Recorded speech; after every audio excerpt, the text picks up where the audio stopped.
So we just got two things today, right? Yes.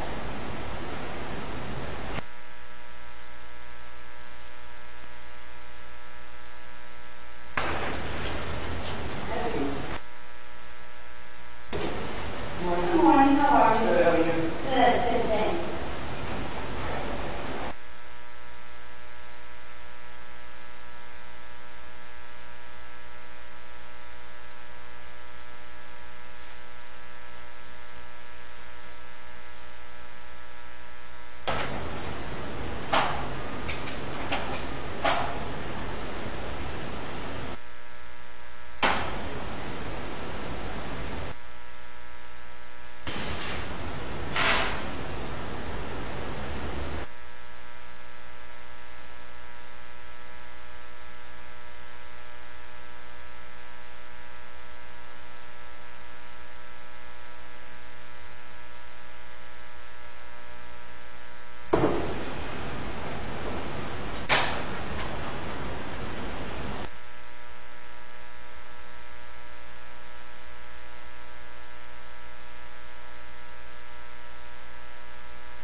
No, I totally forgot it was on and everything, but I went to sleep before that. It was so good. All the other games were fun.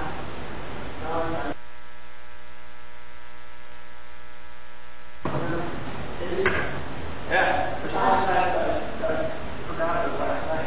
And then also I didn't know that they were winning game 6. Oh, I didn't. I figured Dallas would win 6. And then, No, I just knew it. I didn't. With that one, I didn't want to see it.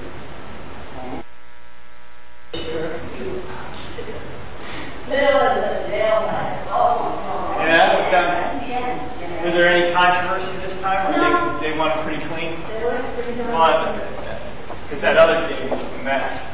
Sunday nights, the refs screwed up bad on that.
No, see, he may show up. But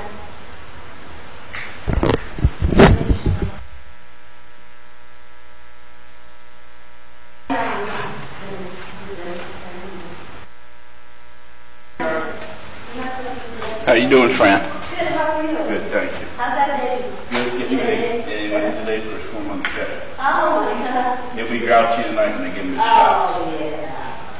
And I don't blame him. He was grouchy last night, so he'll know. He won't be any worse tonight. Oh, did you move it to deferral? Well, yeah, put it on the list. Oh, Now put it on the list. so Dad knows it's deferred, right?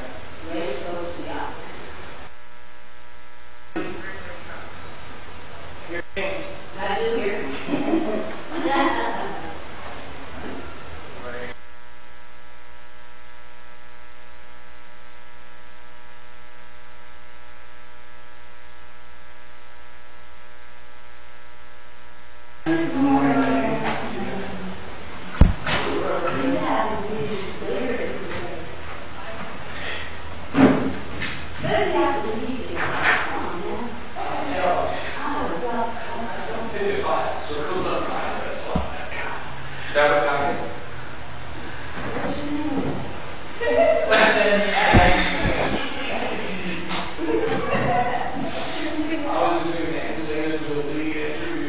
Oh, you were watching that?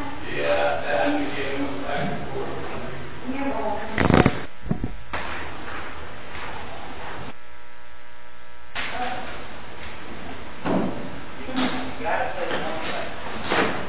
Shane, you got the revised rate. You got, I sent you the revised rate. Looks good. Just made a few changes to the. Very hot. Yes, I know. Bitter in. We can either be What a looking big at one. it. Okay. Thank you. What the whole thing? He thought I was going to go to sleep. Yeah, I think there's fresh off here. Yeah. I think everything's, There is in there. yeah, fresh off. Which rate? This way. My son's in the store and stuff.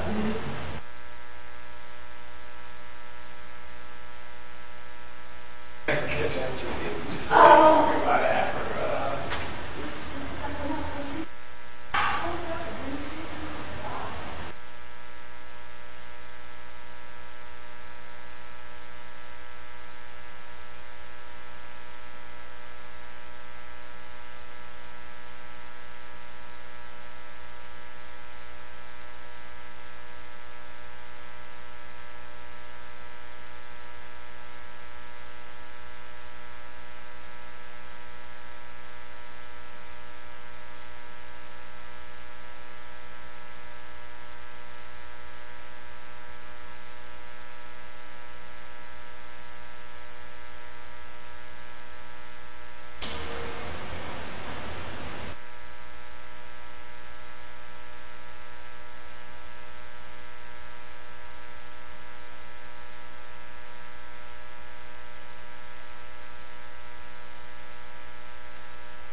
That letter. Do anything when we get that letter.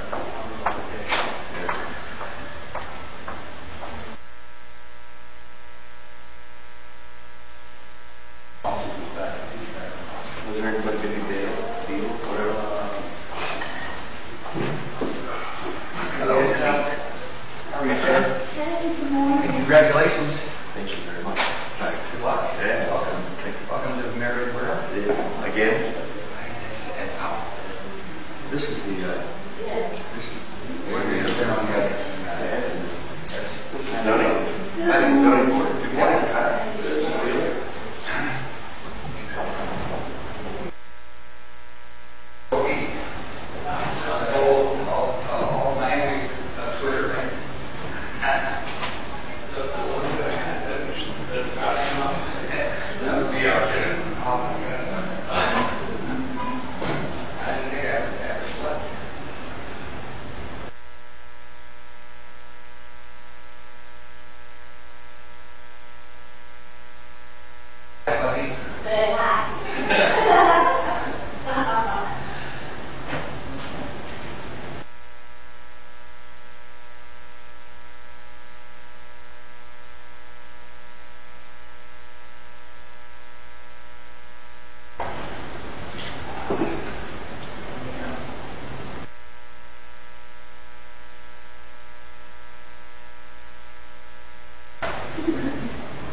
not too much of, well, the difference between E3 is that E3 is a little bit heavier than style. So you can start with E1 professional, that professional foundation, that's what I work for. Work has to back down, because it's that someone wanted to now, if you've been ready, that means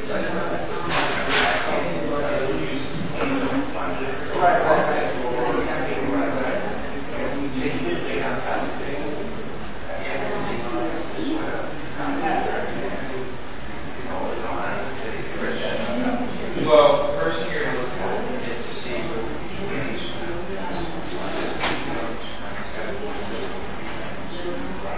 so once you pass that, then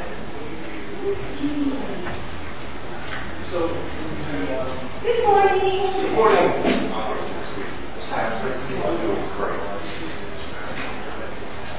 Morning, guys.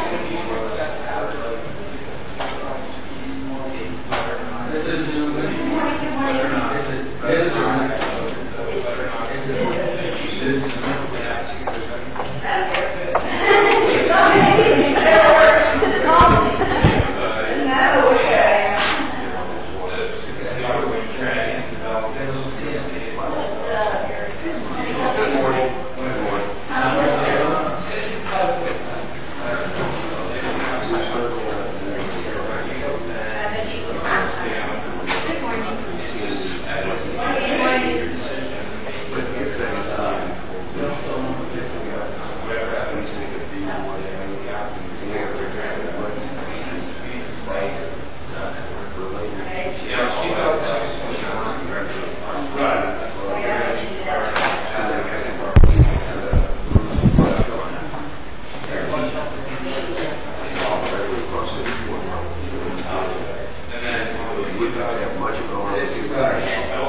Ray talked to Mr. Ramiro, and I left a message for the applicant on the Medina, and also emailed her to let her know the meeting was today. So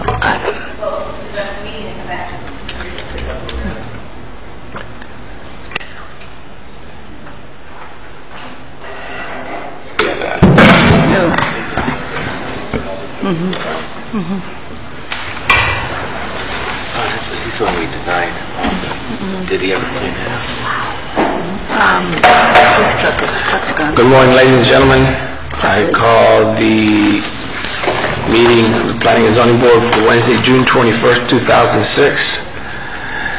Secretary, please call the roll. Ms. Newman? Here. Mr. Norino? Here. Mr. Powell? Here. Dr. Raines? Here. Mr. Shelley? Here. Mr. Taylor is absent. Chairman Avila? Here.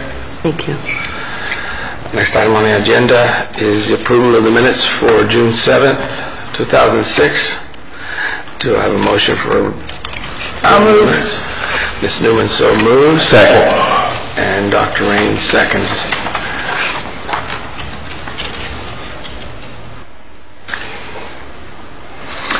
Yes, Mr. Chair, item number 4 is your additions, deletions, and deferrals. Staff is requesting that we defer public hearing number 2006-29, which is 204 North Flagler Avenue. Applicant is requesting the rezoning on that property until the July 19th Planning and Zoning Board meeting.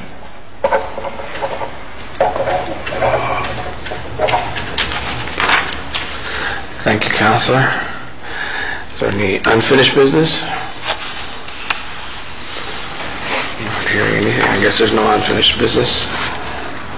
And we go on to business requiring board action. This is the quasi-judicial section of your agenda. Please be advised the following items on the board's agenda are quasi-judicial in nature. If you wish to comment upon these items, please indicate the item number you would like to address when the announcement regarding the quasi-judicial item is made. An opportunity for persons to speak on each item will be made available after the applicant and staff have made their presentations on each item. Swearing in. All testimony, including public testimony and evidence, will be made under oath or affirmation. Additionally, each person who gives testimony may be subject to cross-examination. If you do not wish to be either cross-examined or sworn, your testimony will be given its due weight. The general public will not be permitted to cross-examine witnesses, but the public may request the board to ask questions of staff or witnesses on their behalf. Persons representing organizations must present evidence of their authority to speak for the organization. Further details of the quasi-judicial procedure may be obtained from the clerk. In accordance with Code Section 2-591, any lobbyist must register before addressing the board on any of the following items. At this time, board members must disclose any ex parte communications concerning any of the items on the agenda this morning. Hearing none, at this time, the clerk will swear in any persons who wish to testify on any of the quasi-judicial items. Anyone wishing to testify, please stand. You swear to tell the truth, the whole truth, and nothing but the truth, so help you God? Thank you. Please be seated. Your first item this morning is public hearing number 2006-21. 950 Northeast 14th Avenue. The applicant is requesting a rezoning from G General Use District to R2 Duplex District.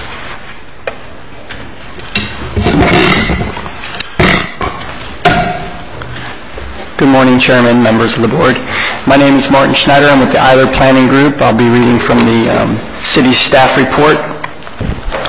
This project's located at 950 Northeast 14th Avenue.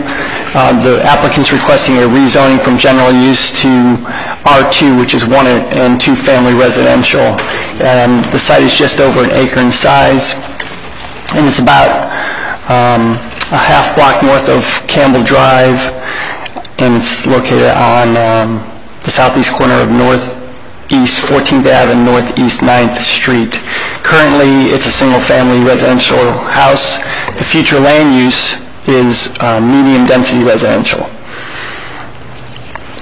Staff recommends approval of the proposed rezoning from general use to 1 and 2 family district R2.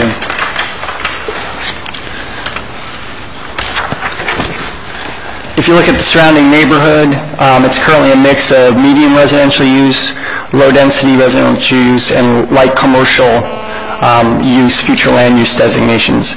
The zoning mix consists of residential single-family use to the north, general use to the east, and it used to be general use to the south, but that site has also been rezoned recently to R2.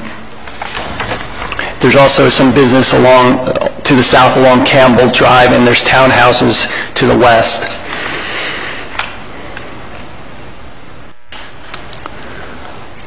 Since the existing land uses are a mix of single-family units and vacant and retail commercials located further south, and there's existing townhouses to the west.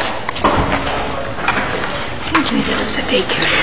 For the future land use designation of MRU, medium density residential, it allows either 1 or 2 family residential, which is R2, R3, which is multiple apartments, or townhouses, which is RTH, or cluster houses, mobile homes, or traditional neighborhood development.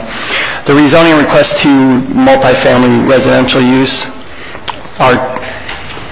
the rezoning to R2, which is 1 or 2 family residential use, is most appropriate for this site because of the small size of the subject lot. The townhouse or cluster house designations would require over an acre. It's more than an acre in size. I think it's like 5 acres. And the R3 is a more intense residential use, allowing apartments or condominiums. R1 would be the only other appropriate residential district, and single-family residential is not compatible for the subject site, considering the close proximity to commercial and the other multifamily land uses. So again, R2 seems to be the most appropriate, which in this situation would allow for small townhouse development. There were no adverse comments regarding any lack of public facilities to service the site at the DRC meeting. Any proposed development on the site will need to meet the required level of service standards. The site is located in an infill area with existing roads and services, so the impact should not be significant. If a rezoning is granted, the property will have to meet all zoning regulations for the R2 district, including setbacks, parking, lighting, landscaping, and buffering requirements. The city received a school impact review letter from the school board stating that the impacted schools do not meet the review threshold and that no dialogue regarding any type of mitigation would be required from the applicant. The school board also estimates only an additional 5 students from the proposed rezoning.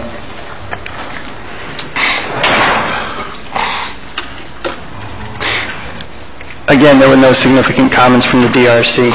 So staff's recommendation is for approval of the rezoning from the general use to the R2 district. And I'll take any questions you may have on that. Thank you. You have a question, Mr. Chair? Yes, go ahead. In the police report, they speak about traffic study. I mean, with a site this small, they don't know what they're going to do on it yet, so it's a little premature for a full traffic study, but the traffic consultant did look at it and didn't see a problem with changing, because you're just changing the zoning now. You don't know what the site plan's going to be. When it comes in for site plan, they'll have to do a traffic study. if you're gonna change the zoning, you're gonna build. Right. Somebody's gonna build it. Right. But, I mean, according to land use... From 1 to R2, I mean, that means they're gonna put more than what they got there right now.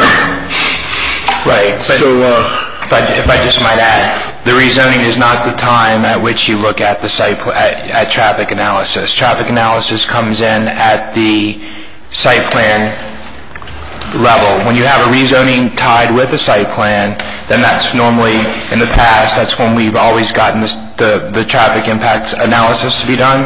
I'm reading the comments on this, and that's why I asked the staff. If it wasn't here, I wouldn't bring it up. Right.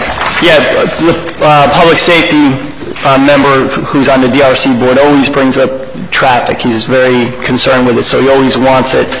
And at that time, we tell him, you know, well, that will happen, but not at this point. It'll happen when the site plan does come in. They will have to do that. So, and they can't, of course, build without going through site planning, so that's when it takes place. Thank you. You're welcome. Oh, and another thing, I also see in there, I hope it's a typo. Probably. I asked, what's in there? I see duplex or something on there. Right. It's, That is a typo. It should read, at the top of the staff report, it says 1 and 2 family residential R2, and that should be carried throughout the staff report. The old the old language on this zoning district was duplex, but that was changed to I one and two did family. ask staff about it, but I just want to put on the record, I mean, duplex ain't gonna work. Correct. Thank you. And then also too, for the clerk, if you could make sure that that's corrected on the agenda as well, under 2006-21, to reflect 1 and 2 family.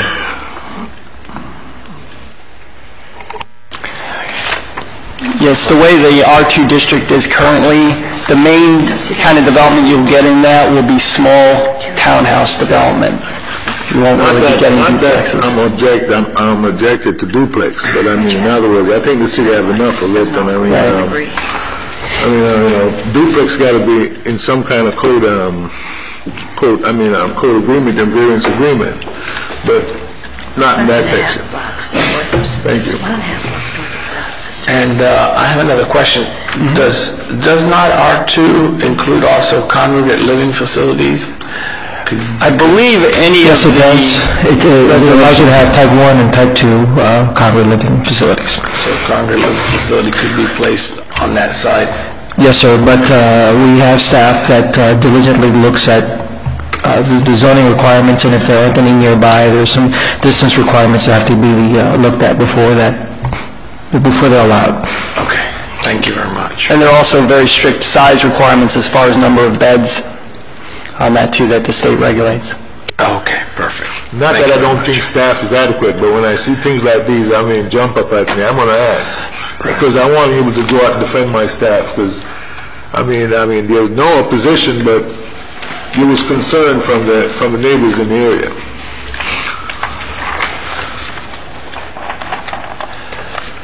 Any other questions of the city from the board? We look at the survey map, and we look at the aerial, and the directions seem to be...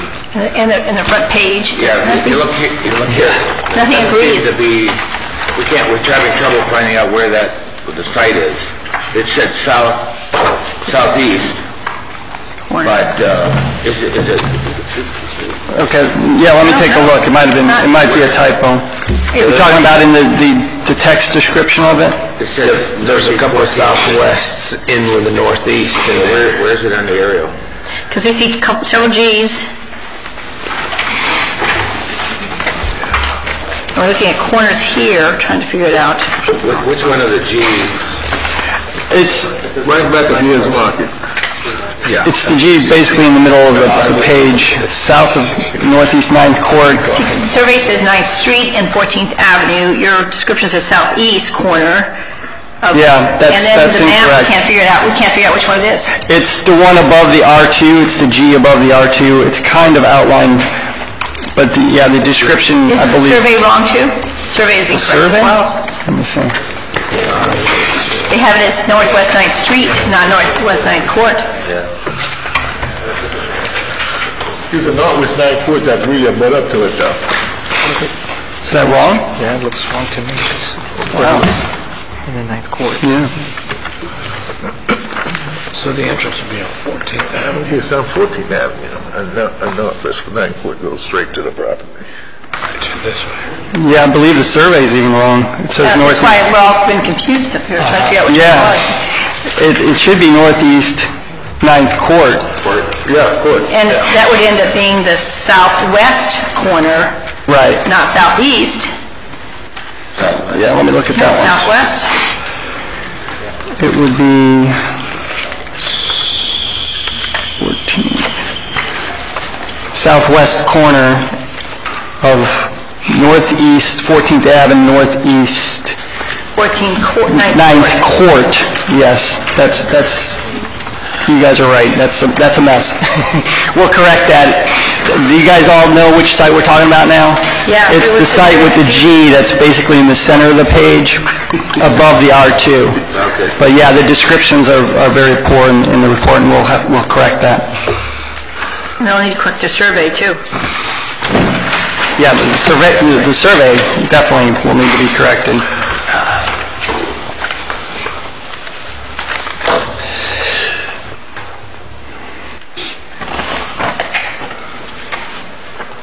Any Any other questions from? I guess, Yes, Ms. Ewing? and now that we've determined which one it is, Uh-huh. it runs all the way from northeast 14th Avenue to southwest 166th Avenue, is that correct? Correct. The entire piece?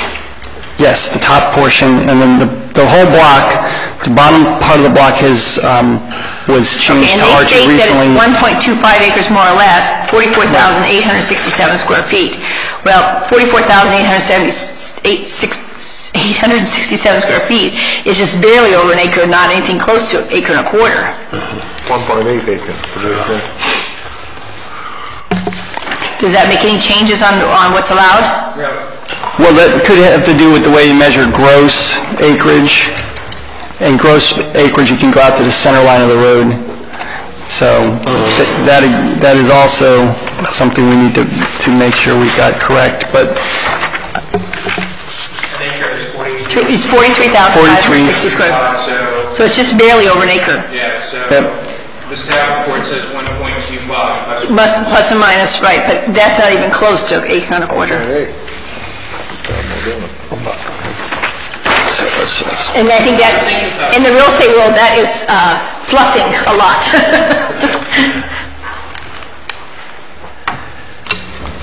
yeah, in the applicant's letter of intent, it says 1.25 acres. So Right, we'll look it's at not 1.25 acres. Right, we'll look at the But does it make a difference when it's closer to an acre versus acre and a quarter?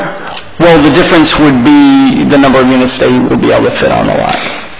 If it's 1.25, then they can get maybe a unit or two more than they could if it's only an acre. There's not a minimum lot requirement for R2, whereas for a townhouse, There's a minimum. there's a minimum of 5 acres. So this is one of those situations where there's not a minimum requirement to have for the subdivision. So they're going to not, but won't exceed more than 10 units per acre.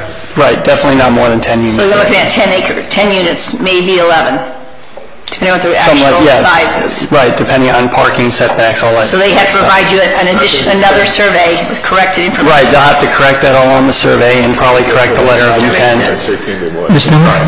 Yes. I had just did the math, okay, according to the survey that the applicant provided, and it's 1.05 acres. Right, that's So probably an acre and a quarter. 10 is the number, they're not getting 11. Okay.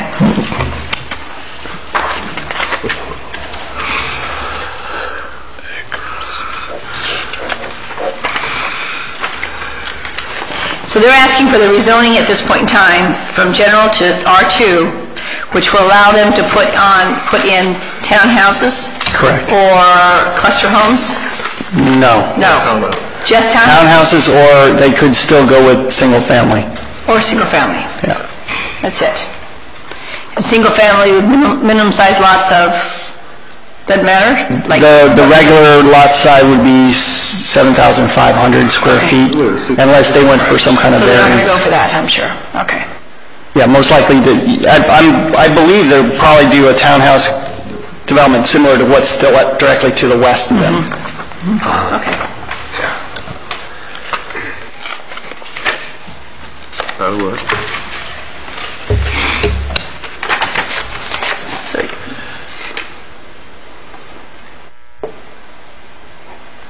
a lot like 4 houses. So going north from 8th Street, we're basically going from B1, B2, R2, R2. or R2, and then R1. That's the general trend as we Yep, go northward. as you move further north.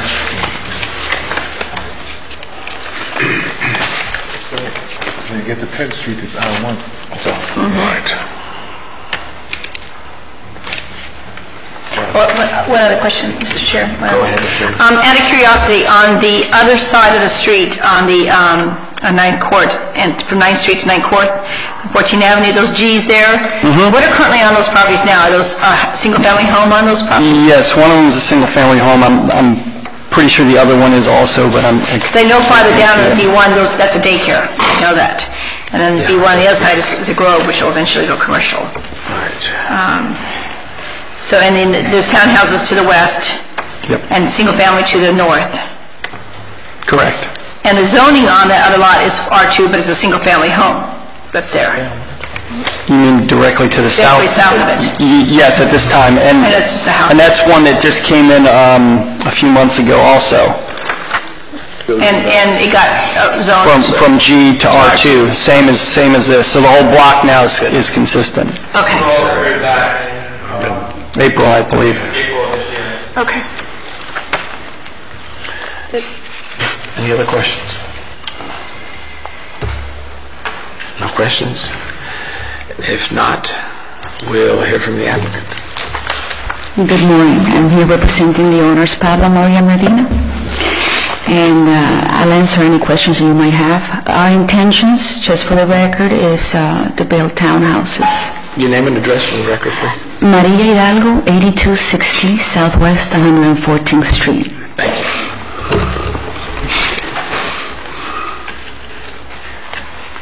Any questions of the applicant? Yeah, I get a question. Right, go ahead. Are your townhouses going to be similar to the ones at north of this property? West. Or west? West of the property? We haven't even prepared a site plan at this point. Oh, but you know you're going to build townhouses? Right. Our intentions, the best use for this property is townhouses. Now, the only thing is that because the size of the parcel is so small, we think it would be kind of unique to the area, because it's just a small project.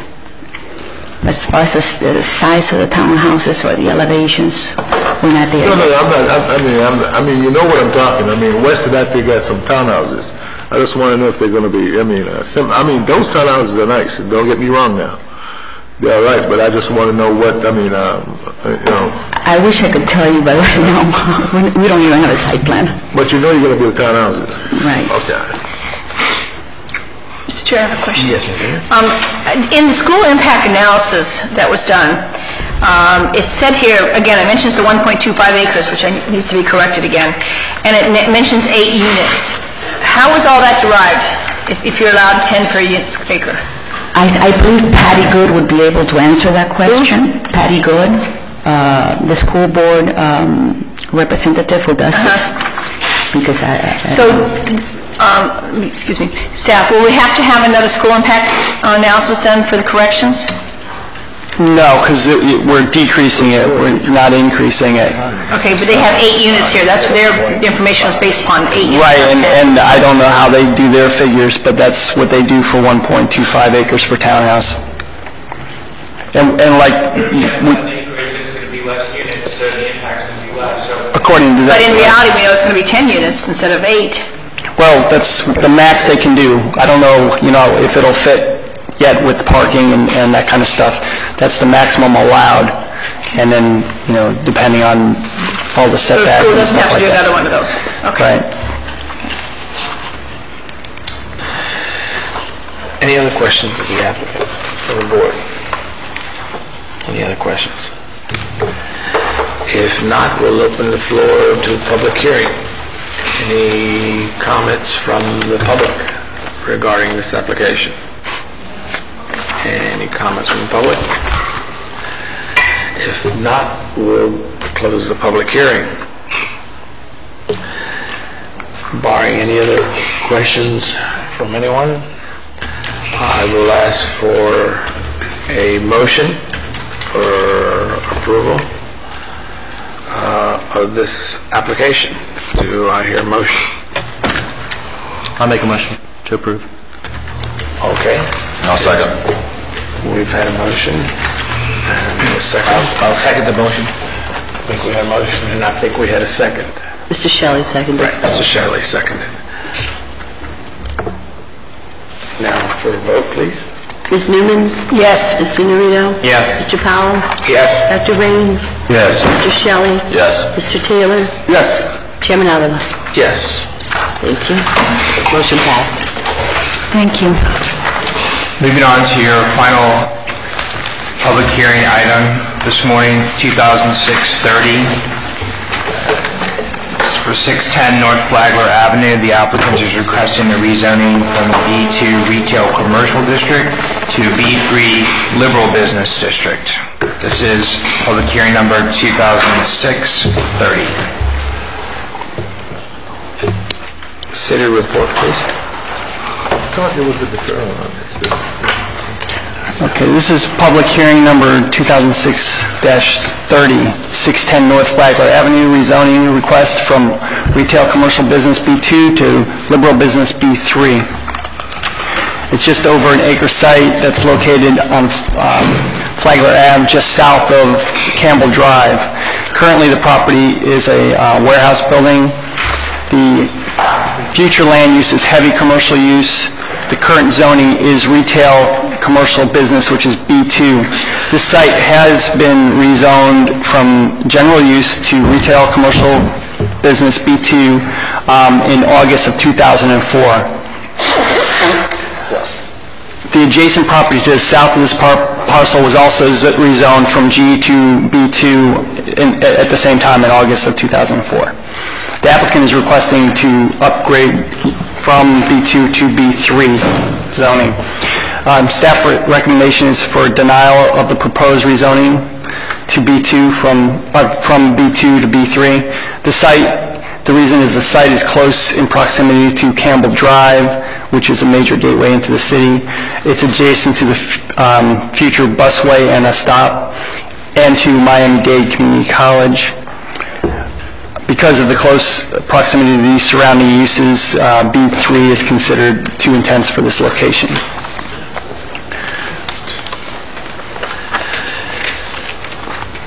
Looking at more detail into the surrounding uses, the surrounding neighborhood is currently a mix of downtown mixed use to the south, heavy commercial use to the north, light commercial use to the west, and institutional use to the east.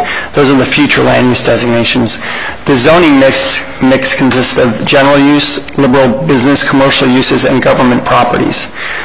The existing land uses are a mix of heavy commercial uses and municipal uses. The community college campus lies to the west across the future busway corridor. B3 is one of the zoning districts that is allowed in a heavy commercial use. The other zoning district permitted would be B2, which is what is currently zoned. The adjacent property to the south of this parcel, I stated, was rezoned in August 2004, and this site was also rezoned at that time to B2. The applicant at that time had initially wanted B3 zoning, but the Planning and Zoning Board recommended denial.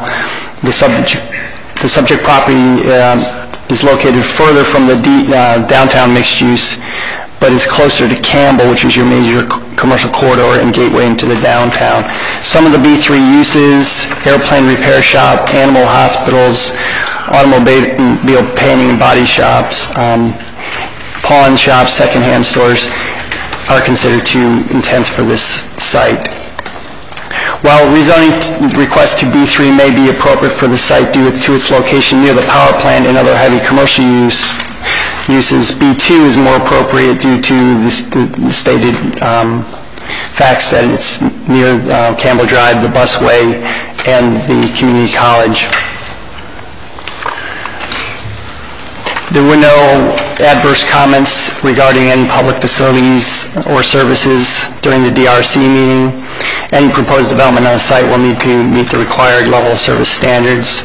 The site is located in an infill area, so there's existing roads and services, so the impact should not be significant. If the rezoning is granted, the property will need to meet all zoning code requirements for the B3 district, which includes setbacks, parking, lighting, landscaping, and buffering.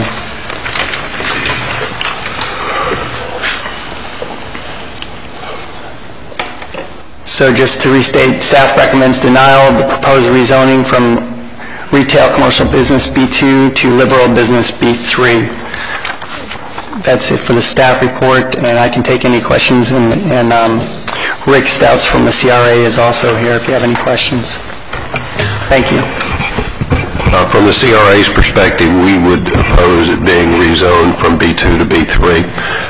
As a property that is immediately adjacent to the busway, we believe that this use is too intense, and many B3 uses are not, or I guess we could best describe them as unsightly.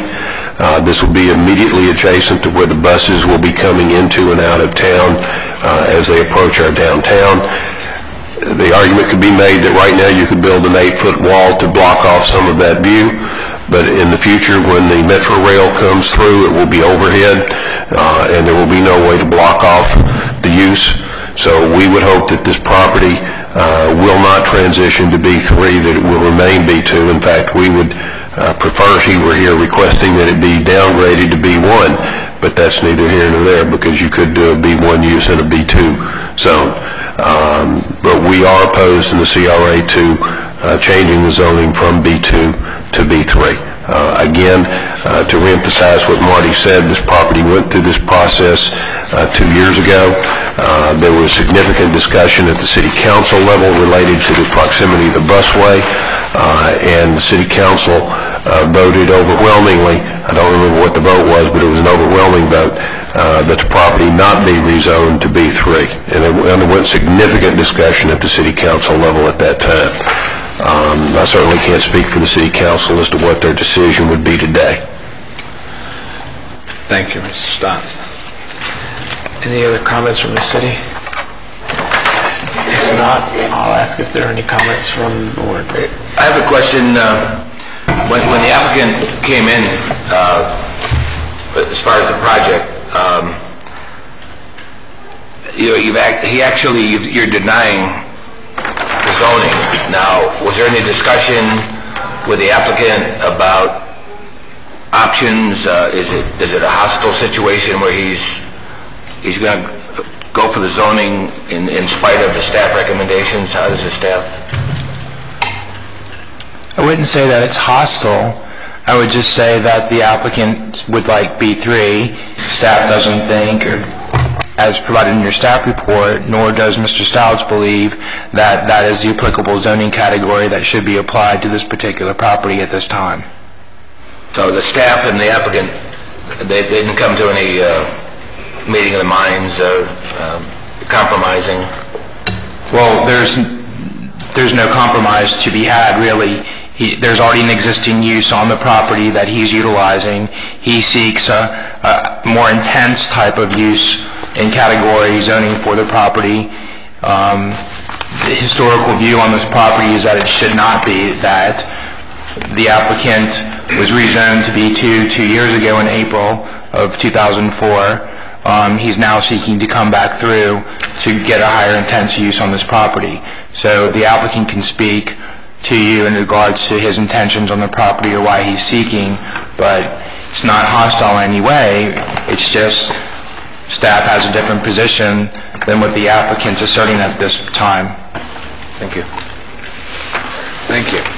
Any other questions? I think we need to hear from the applicant. Let me have a question for staff before the applicant.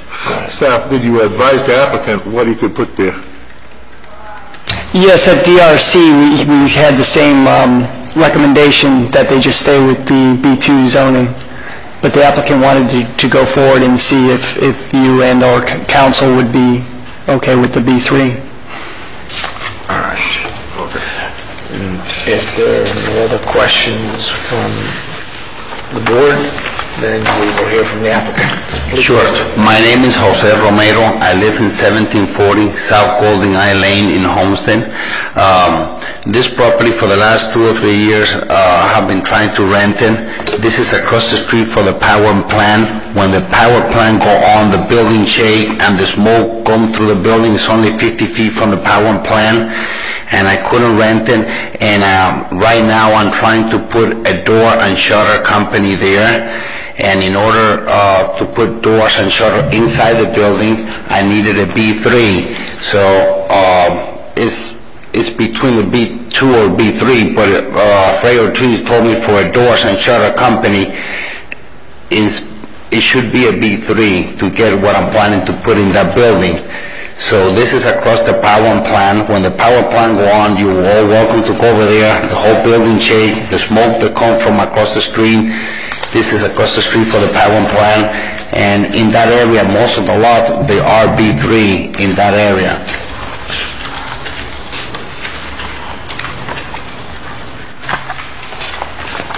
And for what I needed is for doors and shutters inside that building. And to do that, I understood for the city of Homestead that it needed to be a B3. So that's why I wanted to have it inside the building to do doors and shutters for hurricane, and I would be the only one in the city of Homestead doing shutters and doors. Right, any questions? The board, the applicant. May I ask a question? Dr. Raines? I think I know you from the AAA lumber, right? Right. That AAA lumber now has a lot of damage, the roof and so forth. Right, correctly. Are you planning to move the door company, and I didn't know about shutters, but the door company to this new warehouse? Correctly. I'm planning to do that and probably do over there something else at AAA lumber, like convention center or something else in AAA lumber, which is more on a corner lot, is a better location. So you're going to move the AAA lumber to, or at least components of AAA lumber to the new site if it was approved. Not really a lumber store, just making a doors and shutter company. Well, that's what I mean by a component of it. So you're going to close AAA lumber. Correctly. That building is damaged. It has holes in the roof. Are you going to fix that? Well, that's what we're planning to do the whole thing all new. You know, I have somebody that's planning to do a complete map and redo the whole building. What is the square footage difference between the proposed warehouse business and AAA now? Well, AAA is a lot larger. Right? A lot larger. Right. Yeah. I have a question. Are you finished? Just about. One of the things that I've noticed about AAA is that over the years that I'm familiar with it, it hasn't been kept up very well. I'm talking about the outside and the grounds and obviously even the building. What's going to happen with the new building if it was proposed, if we were to approve it? Well, we're not going to have a lumber store or anything outside. This is only inside, just doors and shutters inside the building. Okay. By the way, AAA lumber was hit by Andrew, and at that time we didn't have no insurance, so we had to pay everything out of our own, and we lost like $1 million. So it was very hard. That's the reason it was never. Yeah. I see. Thank you, Dr. Ray. Ms. Newman? When you're just doing shutters and doors, are you making them there? Is that the manufacturing, or is just selling them there? Well, we get the doors and we put the frame around the doors if people wanted to open left-handed or right-handed, and the shutters, we build it, you know, like the accordion shutter, we put it together for people's size, we assemble it there. So in essence, are you manufacturing or are you selling, or both? We're reselling it and putting it together. We're not going to make doors there, just assemble, just put the frame around the doors. And then my question to staff, is selling doors and shutters allowed under B2? And it doesn't need a B3 zone? The applicant and I have discussed this in detail over several months. As a B2, he can have a show place showing these are the doors, these are your options. Sell the doors and sell the just a showroom. However, storage of the material and the assembly of the material, you would require a B3. I see. So you're getting raw materials basically, and then you're making the shutters and making the doors. Right, we have the doors, and the doors have a frame around the door, so we put the frame and the hinges to the door. And that's considered storage and assembly? Yes, ma'am. Mr. Chair, if I might. Please, Counsel. I just want to caution the board, and I want you all to be aware that your decision today is not based on potentially what the applicant may be doing in B3. There's not a site plan before you. There's nothing. When your decision basing on whether or not to look at a rezoning, you need to look at the most intense use that's going to be allowed in the B3 zoning district. Because this applicant can go away after this rezoning, sell the property, and the rights to the B3 then can carry over. to a subsequent... I realize that, but I wanted to find out if the current zoning that he's doing, he could already sell his doors and shutters, and why are we here? I understand. I just wanted you to just... No, I understand that. I just wanted to try to clarify that what he wants to do, he could sell them, but he can't make them together. So I wanted to know make sure everybody understood the distinction between the two. Now, I realize the zoning change goes on forever and ever and ever. Yeah, I just wanted to just remind you of that, and when you're basing your decision, please think of that. Mr. Merrill, do you happen to have any other property locations where you could do just that, store the doors and do all that, and just have a showroom in the property here without having a zone change? Not really. The showroom I have is a 570 North Flagler. Is the building next to that, which is a B2 now, so I have the showroom there, so doors already in the next door building. So in this building is where we need to put the hinges together to make it a left hand or right hand, whatever the customer needed. So the answer to the question is you do not have any other properties that you could do this in? Okay. Mr. Chair? Yes, Ms. Zimmerman. I remember when we had this major discussion about the zoning before, and at that time I think it was zone B1, and you wanted to go to B3. And I think through our discussions and the council's discussions, we believed that B2 was a nice compromise because the college is there, because the busway was coming at that time, and it's here now, and that it probably isn't appropriate for a B3 zoning. Well, this was... I don't think anything's changed to say that now the busway didn't come because the busway did come, the college didn't go away because the college is there. So I don't see anything different than what we discussed 2 years ago. Well, before was a G zone, and we had met with all the council members before, and they had the city to pay to rezone it to make it a B3. And the board, the architectural board decided to make it a B2, and when we went to the council meeting, it was a split 3-3 decision. It was one member was absent, so it was pretty close at last time, and at that time, when I came to change it to a B3, I meet with the mayors and with the commission, and they even did not charge me for changing it to a B3 because they all recommended to be a B3 because this is across the street for the power plant. I have tried to rent it for 2 years, and across the street for the power plant, it's not easy to rent it for a B2. You're not going to have an office for a doctor or anything across the street for a power plant. They shake the whole building and the smoke come out. So I decided to use it for my own, and that's what I'm asking for, a B3.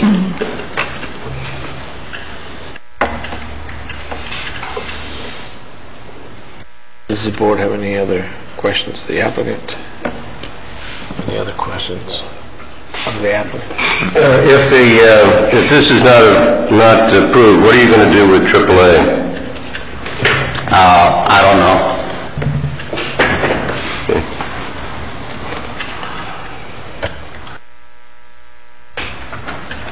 If there are no further questions, I'll open then the floor to public hearing.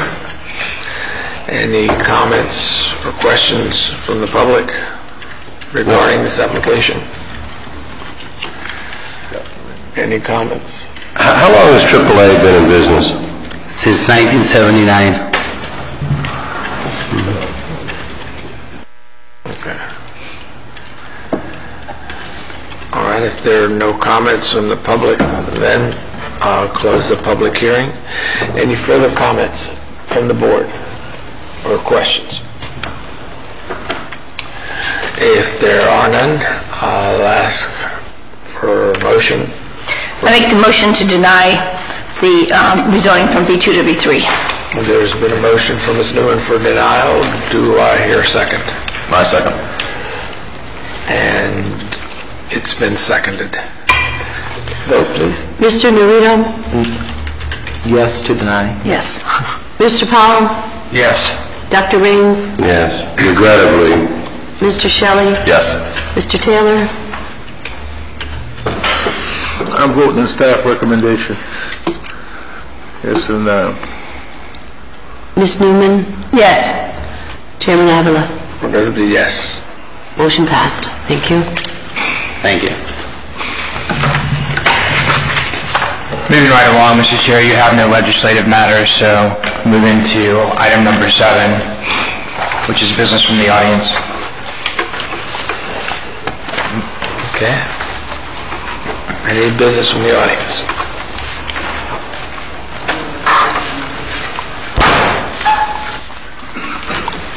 Please state your name and address to the record, please. Good morning. I'm Cheryl Rowe. Address is 3302 Northeast 11th Drive in Homestead. I'm here regarding the property at 212 Northwest 1st Avenue in Homestead. Currently, it's abandoned, boarded up property. And I'm here to request, since we are a nonprofit organization, that the property be donated to us if the city of Homestead has no other use for it. We would like to use the property for community service purposes. You get the wrong floor here. If I may, that property is owned by the city of Homestead. It is within the CRA. We do have plans for that piece of property, and none of the properties that are owned by the city or by the CRA within the CRA are available for sale or conveyance. We're in the process of working with the Florida Housing Coalition to set up a land trust, which at some point we will be coming to the Planning and Zoning Board about, but just a quick statement. The property that is owned by the land trust would be owned by the land trust in perpetuity. It would be used to develop workforce housing, removing from the cost of housing for households the cost of the land. And to that end, none of the land that the city owns within the CRA or any residential property the city owns, without regards to where it's at, is available for sale or transfer or conveyance. Okay, excuse me? Did you understand? Yes, I did. Yes, I did. I'd like to ask the question, is there any way that we can check for future reference land that is available through the city of Homestead? In the future, any land that is suitable for residential purposes, I'm not going to say without exception because who knows what will happen in the future, but any land that is available for residential purposes, if it is either bought by the city, bought by the CRA, foreclosed on for code enforcement reasons, or donated to the city for some reason, if it's suitable for residential purposes, will then be transferred to the land trust that's being set up.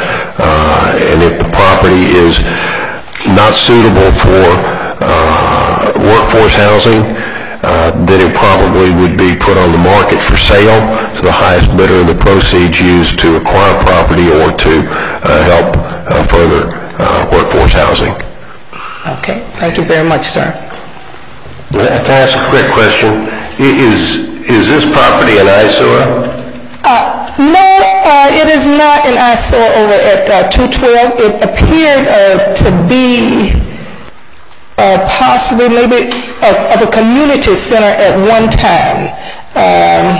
Just right off from the police department. I don't know if you're familiar with that area or not, but it's currently boarded up at this time. And well, we were just thinking, well, we could use it to service the community center. So you're asking maybe to rent it instead of buy it and get it conveyed to you? No, we're not asking to rent it. As if it's not being used by the city or if they have no plans for it, to donate it to us. Okay, so if they rented it to you, you would not be interested? We would be interested. You would be? Yes, if the price was fair. Rick, is there any interest in that type of situation? Now, maybe I'm confused about the property she's asking about. I'm thinking she's talking about a property on Northwest 1st Avenue on the corner of Campbell Drive and 1st Avenue, which is a raw piece of property. It has no building on it. She's talking about a boarded-up building. No, different property. Excuse me. What's the address again? 212 Northwest, 1st Street Northwest First Street. Oh, it's down, yeah. It runs across. I'm aware of which piece of property she's talking about now. I was thinking of another piece. This is the very small house within the area behind Losner Park that the city bought from Lynn Hartrick. It's our intention to tear it down. We have a bid out right now to tear that structure down or have it moved off of, or give it to someone to move off of the lot. That's one of the lots behind Losner Park that will eventually be incorporated into the expanded Losner Park.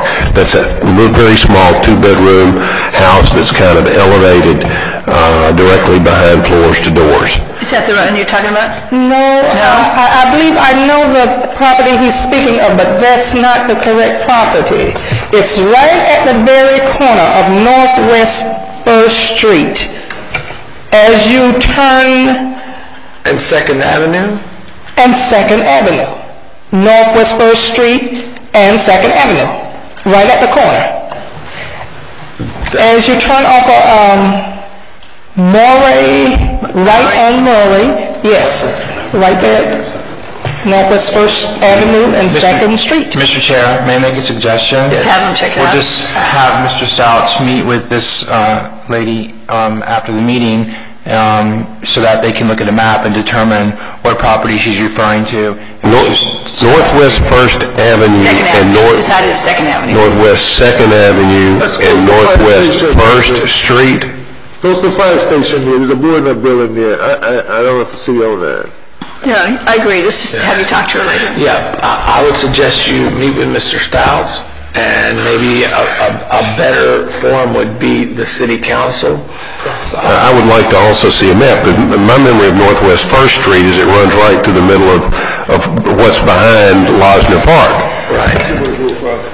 And it goes further down. And it dead ends in Northwest 2nd Avenue, and I don't think the city owns any property at the intersection of Northwest 1st Street and Northwest 2nd Avenue. That's multi-family apartments on that.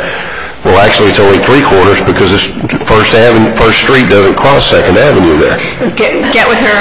I apologize if I said Northwest First Street is Northwest First Avenue and Northwest 2nd Street.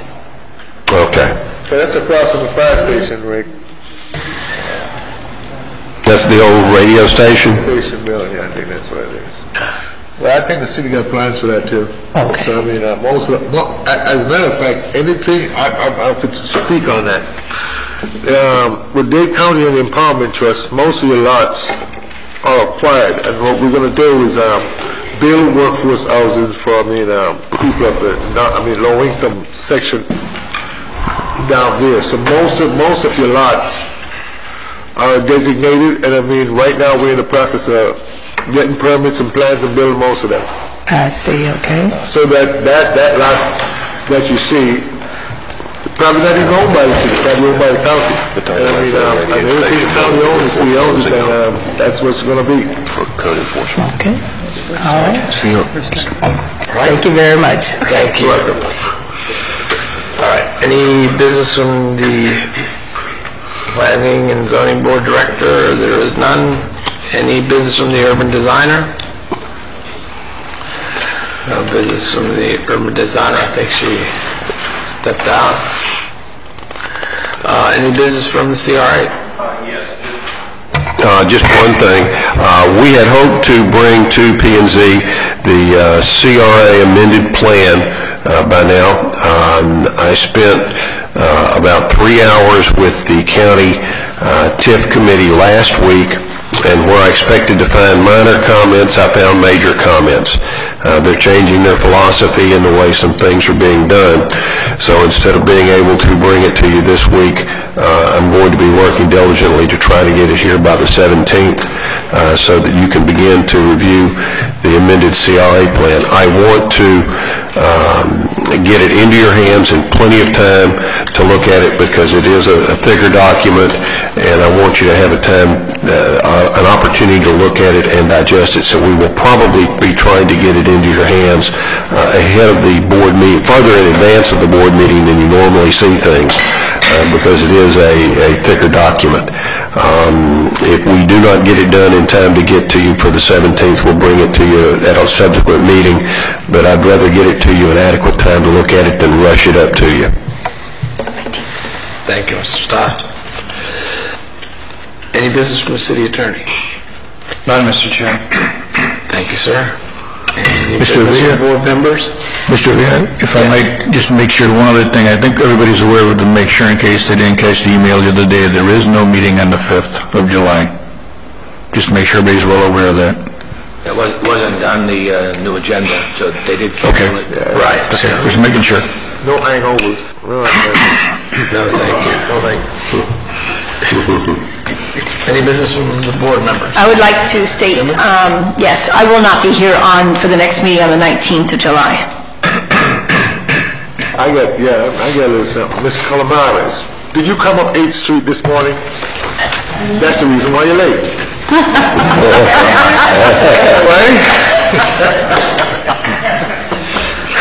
That's it. My comment is, next Tuesday, State of the City, address to the mayor at the Speedway. Correct. Look forward to everybody being there. Right. Mr. Chairman, Got an invitation, Doctor? Yes, please. we spent a lot of time, I don't know exactly how many meetings that this was involved, but when we talked with regards to the Homestead Pavilion, we approved, after a lot of hassle, we approved, and some delays, we approved it, and then the city council didn't. We need to, it seems to me, I'm interested in knowing feedback with regards to what we missed, or what they were thinking, and what we're thinking. Do we have an opportunity to receive some of that information back after an issue of that type? They deferred it, they didn't. They deferred it. The item's been deferred. The item went for approval. 17th. I'm sorry? July 17th, they deferred it. Yeah, the item went for approval, I don't, offhand, the last meeting in May, I believe it was. Yeah. Yes. After much discussion, the item was deferred to give the applicant more time to work on mitigation projects. It's been deferred now until July 17th.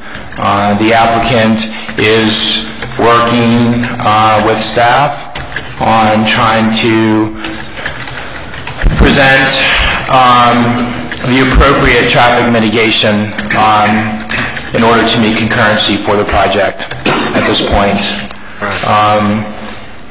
After that goes to City Council, at your last meeting you had discussed, or there had been some discussion on perhaps the transportation consultant and staff doing a PowerPoint presentation for you on transportation and traffic concurrency. That presentation, for some of you may recall, was given to the City Council.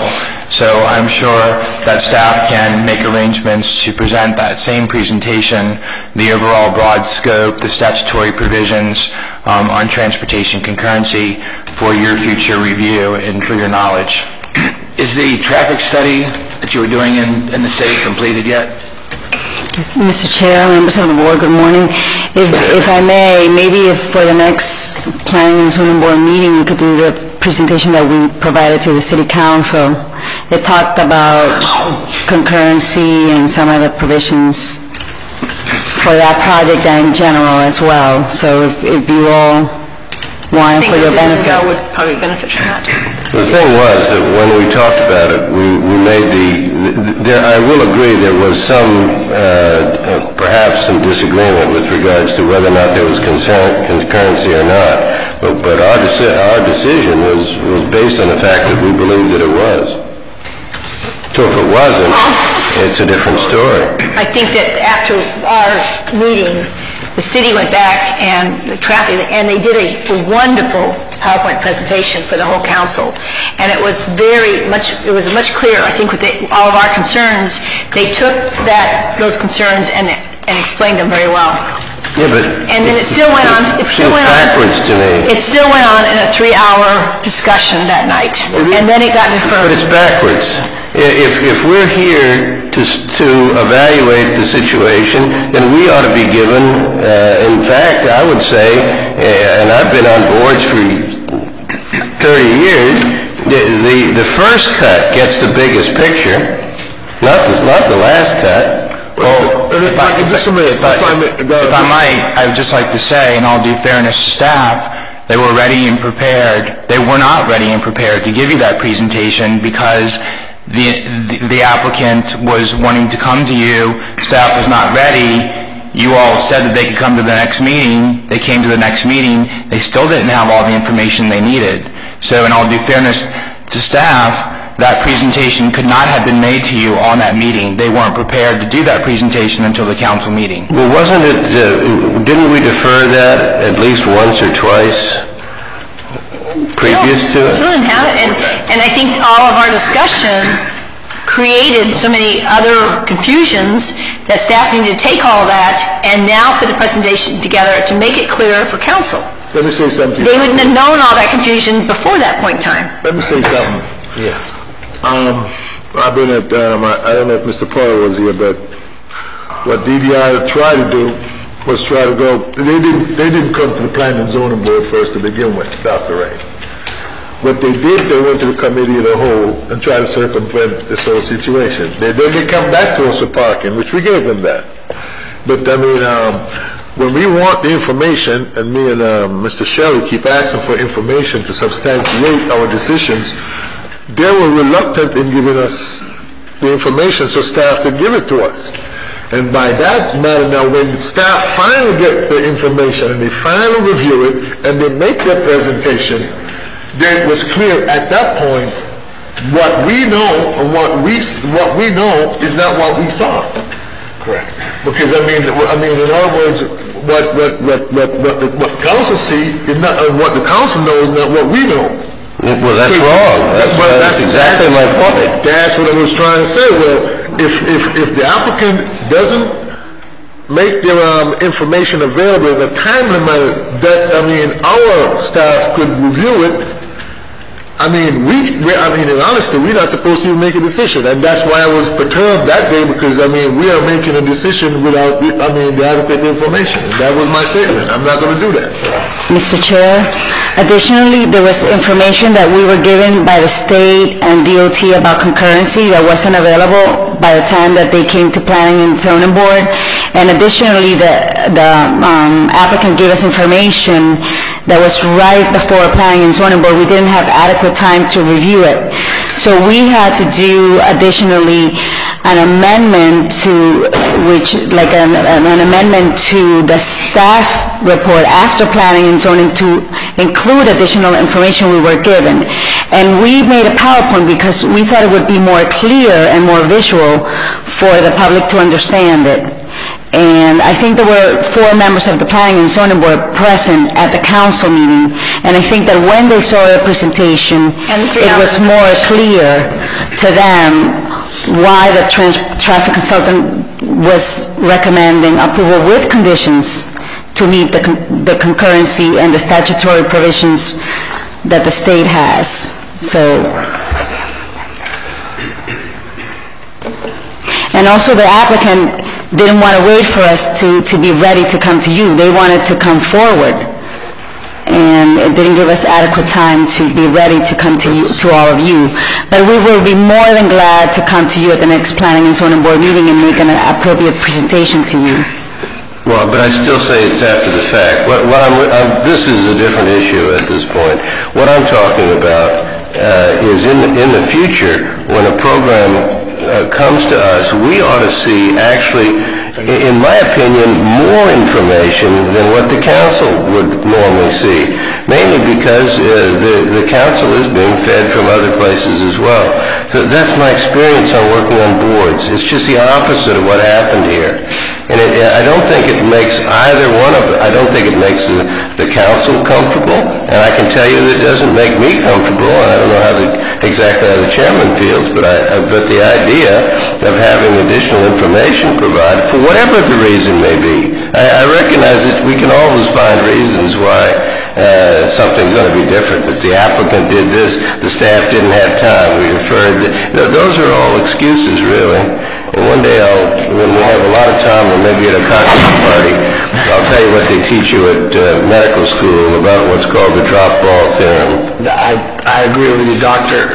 I think this was just an exception to the rule, and I think it was just an issue of time and the way the things fell into place with regards to the applicant, the city, the information that was obtained, and the timeliness of the issue and when it was due to be presented. So I don't think it was anybody dropping the ball or anything. I think it was just a matter of the calendar and what happened. So, excuse me, Mr. Chair, but in defense of staff, I mean, they did state to us that, I mean, they had just got the report the day before. Of course. And I mean, in other words, they didn't get time to review it, and that's why me and Mr. Shelley said we want to see what the report is, so we can base our decision on that. A complete report, because I'm all for the pavilion. Right. I want it to come, but I want to be comfortable. Like I say, my minutes. I don't want to leave a legacy behind that's going to be ashamed of. Right. And that's my own, and that was my only concern. So I mean, and I always say this all the time, I would love staff to give us all the information as complete as possible. Or don't bring it to the board.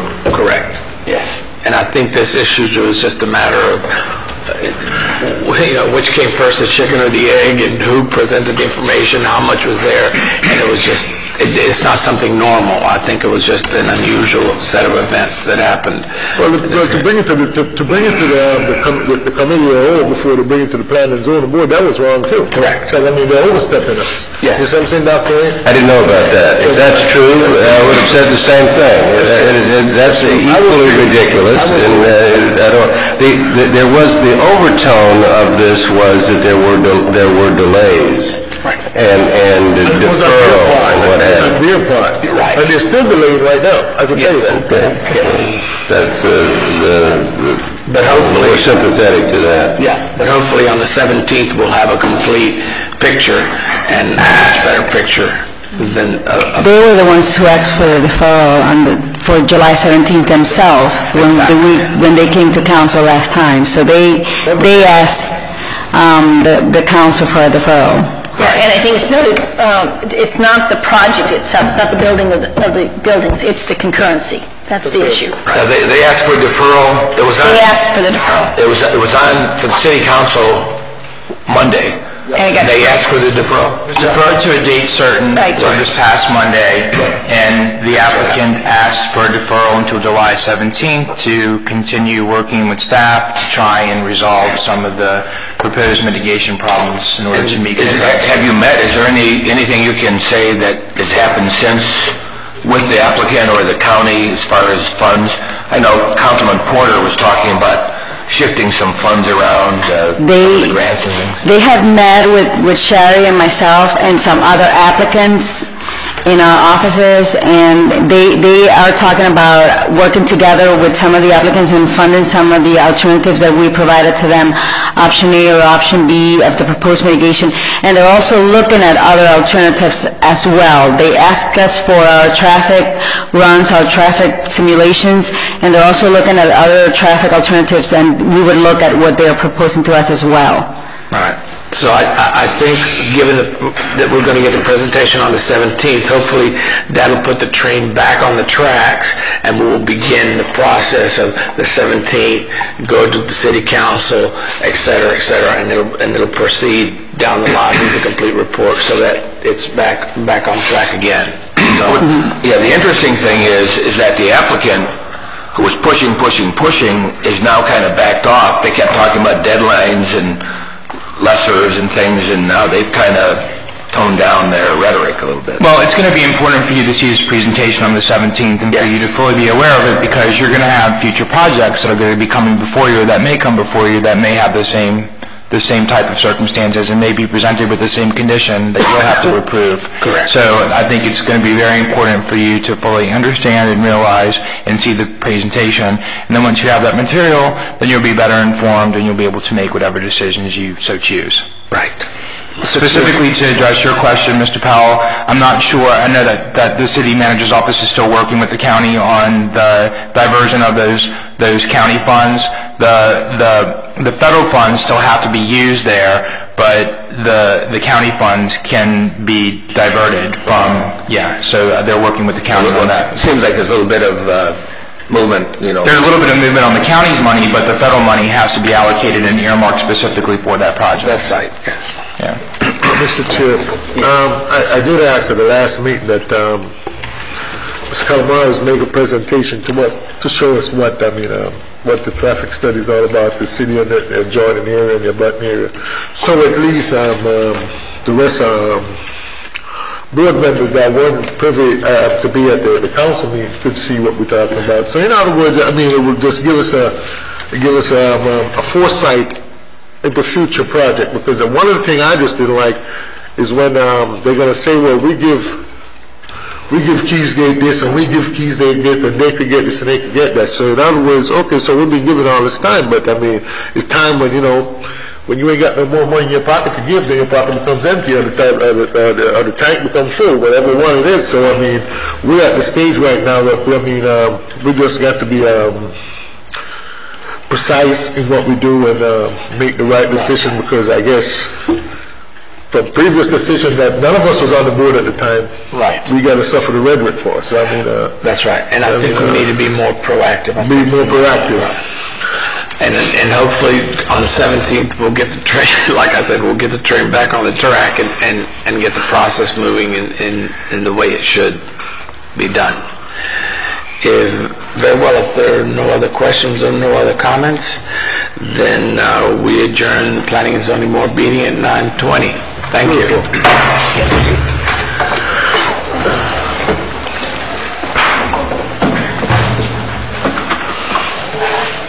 Have a good day. All right, Take care. I'm doing good. I've had a better day. I